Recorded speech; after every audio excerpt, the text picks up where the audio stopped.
Hello and welcome to Clickbait. I am Matt and this is a camera that we're going to be talking about today because this is a Nikon DF, and well, over 10 years since this thing hit the market, and this was going back to a time at the end of 2013 when Nikon went all crazy and decided to go into the ultra luxury market with this, their beyond high-end level camera, which is designed and priced for the high-end enthusiast market. They were definitely chasing Leica clientele with this thing, but let's take a look at this thing. It's the first time in over 10 years since it's been on the market that I've finally got my hands on one, so I'm quite excited to have a go on this thing. So thank you to my friend Philip who's lent me this thing for a little kind of walk around and have a look. So it goes back, as I say, to 2013. Nikon decided to just really go crazy. They were taking very much the innards of a couple of different cameras and combining them into a solidly retro themed thing. Retro theming was very big in the early noughties after all. And so we've got a camera which was ostensibly about the same kind of size as a D610 but contained the gubbins of a D4 and looked like an FM.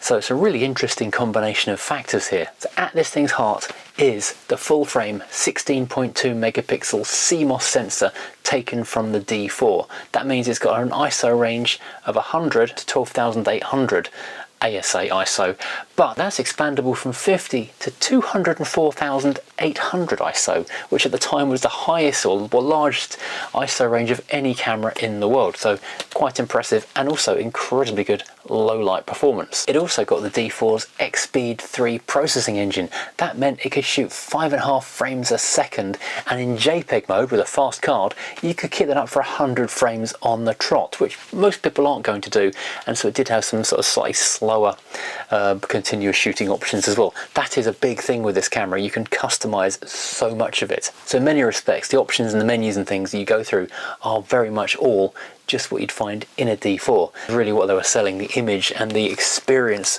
of using a traditional camera but with the latest digital technology. And although I'd expect most of these cameras were very lightly used, they were kind of carried around and showed off more than they were actually shot, because it's got the D4 shutter, this thing is good for 150,000 shutter cycles.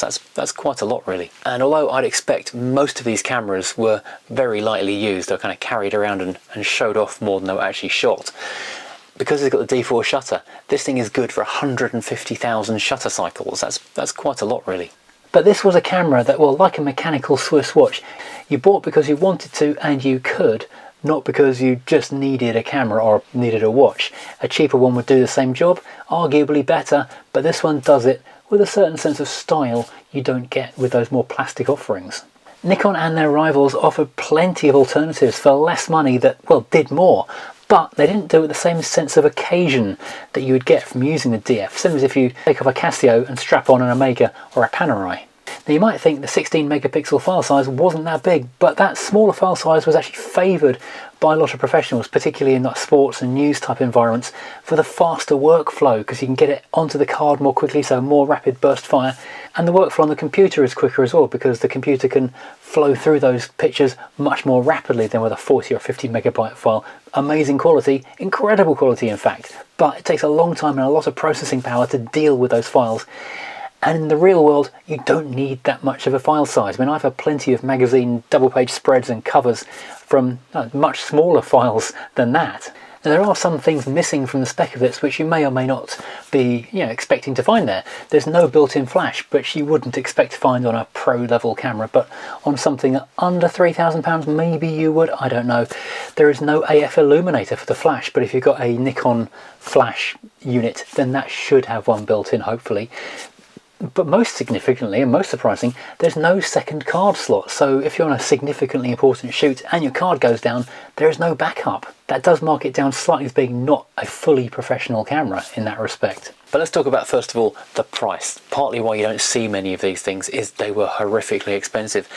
2013, 2014, when these things came out, here in the UK, £2,750 for the basic kit, which was a lot of money, which put it quite close to the D4. There was a bit of contention at the time because in the US it was priced at $3,000, but the exchange rate meant it was about £1,800. So there's a bit of bone of contention just there. The other slightly interesting or unusual thing about this camera is at a time when everyone was talking about going to video and integrating video capabilities into all of their new cameras, this one had none. This is a pure photography camera, so it just stuck 2 fingers up to video and said, if you want to do proper photography and none of this shenaniganing around with video malarkey, I'm here, I'm your man. And so that's what it is. It's a pure photography camera. And if you've ever looked at and lusted after the classic cameras of old, the original F series cameras, the F2, the F3, that kind of thing, even the F4 to a certain extent, like this one just here for example. And of course there's smaller, more carryable counterparts, things like the FM, the FM2, the FE series.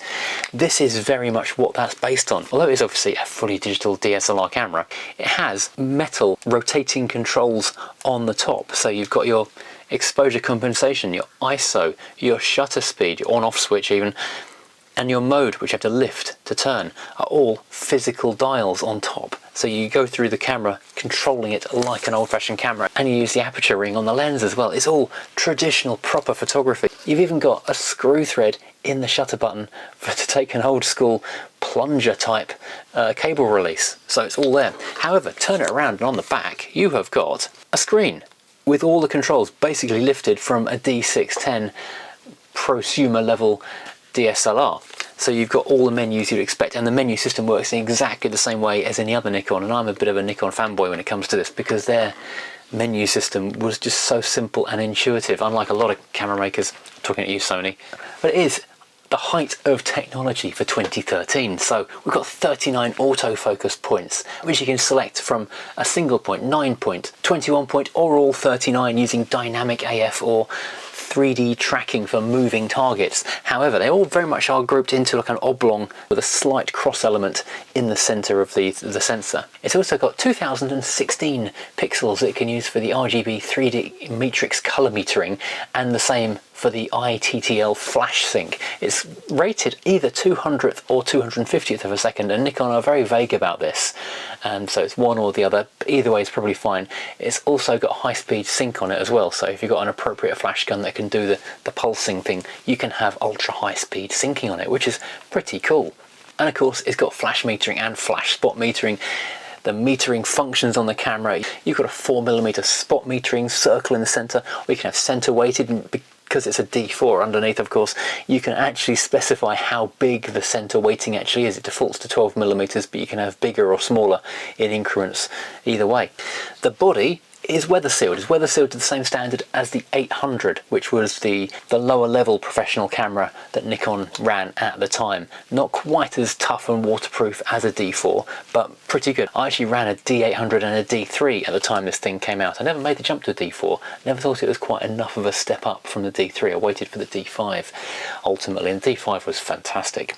But yeah, the D800 as like a second body for shooting alongside the main one was phenomenal, and I shot it in all weathers and never had a problem, so I don't think you'd have a problem with this. But given the nature of this camera, I don't think you probably would be taking it out in all weathers anyway. It's something that just looks and feels nice. Now, anyone who's familiar with Nikon shooting or shooting Nikon cameras will be 100% comfortable with the layout of the controls. Everything is literally where you expect it to be. Nikon are very good at doing this. I mean, Sony and Canon obviously do the same thing. Your buttons fall precisely where you remember them from last time on the last camera you used. So it's a really easy thing. And with that legacy of ease of use comes the legacy of the lenses. This has been Nikon's selling point for donkey's years, right up until they kind of cut it short with the Z series, because ultimately they had to make that move. This uses the Nikon F mount, which is of course going back to 1959. Now this is quite an interesting thing, because they've tried to make it as retro as possible. They actually did advertising and promo photos with lenses from the 70s and 80s in the shot and on the camera. This thing will work with every Nikon AF lens that was launched since 1987 apparently. So that's AF, AFI, AFD, AFS and G series lenses. They're all going to be fine, 100% fine on there. It's also got a built-in AF motor as well. Not all later Nikons had that. So auto and manual focus lenses going all the way back to 1977 will still work with full functionality on it. And any lens going back to 1959 will still work on this camera, just in manual mode. And with a slight modification to the lenses, they can actually work with full functionality as they left the factory with this camera. The only kind of little thing with it is that because it doesn't have the F-mount coupler that sat just below the pentaprism from 1950, was it 59 to 76, you can't couple the aperture from those old lenses unless you've done a minor modification. But of course you can still set the lens there and shoot in manual mode and it'll get you where you want to go. It'll still work with the camera. That is the incredible thing. I've just whacked on a G series lens just to see what it's like, and in aperture priority mode you use this command dial on the front. Kind of need two fingers to do this. There we go.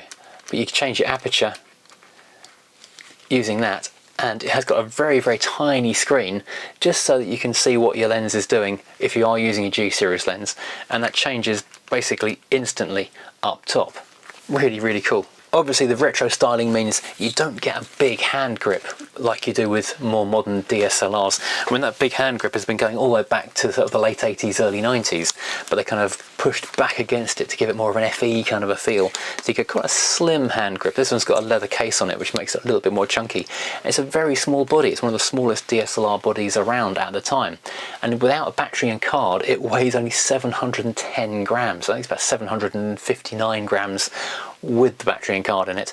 That's 50 grams less than a D610, which is a much smaller, more plasticky looking and feeling camera, so it's quite an impressive thing to do.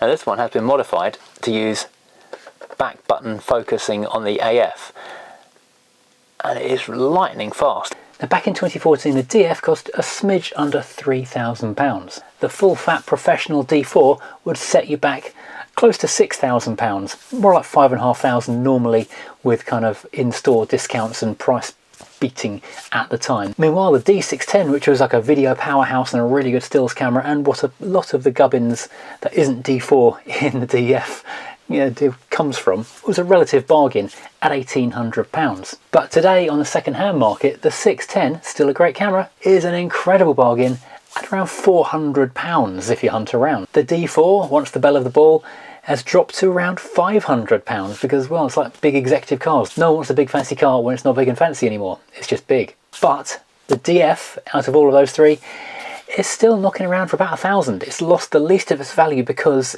in other ways besides pure photography, it is the most desirable, because in many ways it is about pure photography. Because this camera, it really is more than the sum of its parts. Using the DF is an experience rather than just a thing to do. It feels special. The dials, the metal, the classic feel, the body shape, the finish and fit are all things that Leica owners like and are used to. But the DF comes with access to that massive range of far more affordable and arguably in many cases comparably good bits of glass that stick on the front. Back when this thing came out, I have to admit I was very tempted to get one. I looked at it on Wex Photographic and other websites quite a lot and dreamed. However, it was an awful lot of money and didn't do nearly enough of the things I needed a camera to do at the time, because I was using the D single number series of cameras as my main camera. I was tempted to throw it in as a second camera, but honestly the D800 again, or the D750, it kind of offered more for less, so I never got one. I did though have the original Fuji X100 fixed lens compact camera, which I really adored and loved using until finally the dog water autofocus on that thing got the better of me and it had to go. Now I didn't get long to play with this camera, only a few hours in my hands, which was not enough, it has to be said, but thank you Philip for the very brief loan. But I could tell in that short time I would get on with this camera very well. I would love using it, like the Fujis to be honest. It really did put me in mind of the Leica, but with an additional smugness that you'd paid a quarter of the amount of a Leica body to get into this system, and then paying a tenth of the amount for potentially equivalent quality glass. So yeah, I like this. There's lots to love here. It looks good, it feels good, and you've saved a fortune over a Leica. I mean, maybe one day I will get a Leica, but at the moment I'm going to be smug about not spending that much money. Anyway, thank you for watching. I hope you've enjoyed this look at this wonderful piece of, well, Nikon jewellery really. If you have, please as always hit like and of course subscribe, and maybe check out some of the previous videos here on the channel, which currently I'm trying to grow. I keep on saying this every time I do a video and then don't do any more, but this time I really mean it. I've got like 3 or 4 videos in the pipeline, so lots more content coming to this channel very soon indeed. I hope, probably. Thanks for watching. Goodbye.